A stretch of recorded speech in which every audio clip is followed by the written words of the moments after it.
You ever notice how you're working on a problem and you're thinking about it very intently and you're thinking, and it's not working.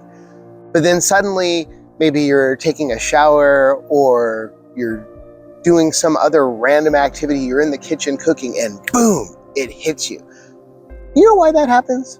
So when we're actively working on problems and we've engaged our mind, we often hit a lot of friction, we hit a lot of static. So the friction is easy to find everywhere, but why is it that when we get into the shower, why is it that when we're cooking, we're slicing vegetables, we're stirring a soup, we're scrambling eggs, why do those activities suddenly allow us to find an answer? And the thing is, we enter a state that I call level 1. And in level 1, you're essentially daydreaming. Think about being a place like here, and we're outside, we're looking at trees with their beautiful leaves gently dancing in the wind. We're watching clouds drift by, or watching little squirrels play around. When we're in these states, it's just so calming. And the thing is, we don't really give ourselves that time anymore. If you think about just 50 years ago, so when I was a kid, just 50 years ago, we didn't have all these distractions. We didn't have all these devices. We didn't have constant flow of the outside world coming at us. So the world today, it doesn't want you alone in your own thoughts. The world today doesn't want you to just sit there and daydream. And that's such a shame, because daydreaming is such a wonderful thing. I mean, I watch my children and I feel so bad if I snap them out of a daydream, because the look on their face, they're so calm, they're so happy, they're just adrift. And that's a really wonderful thing. And that's a state that we need to get back, right? We need to not give in to the notifications. We need to not give in to the constant stress and pressure of everyday life, and just let ourselves daydream again.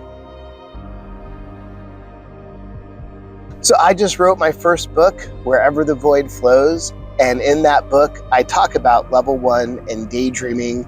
And I know personally that when I was working on the book, and it was not that easy.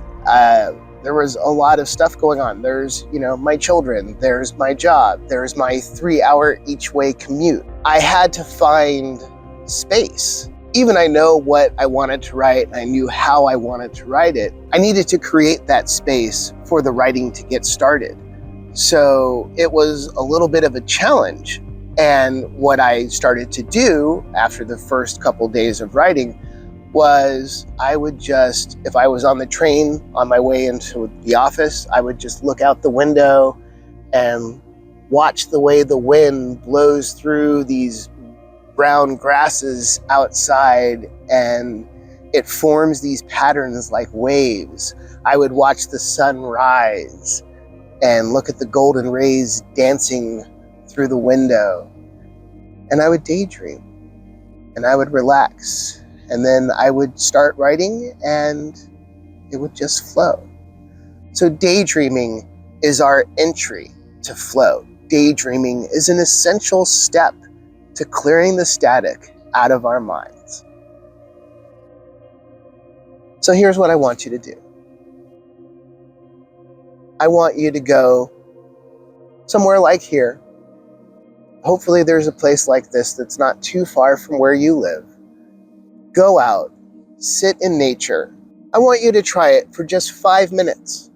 That's all, 5 minutes. Just go out to your local park, go out to a beach, go out in the hills and look at nature, look at the clouds, just daydream for 5 minutes. You can even set a timer.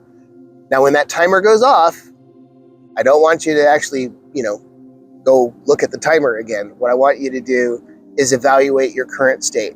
Has that 5 minutes helped you? Has that 5 minutes turned off the static?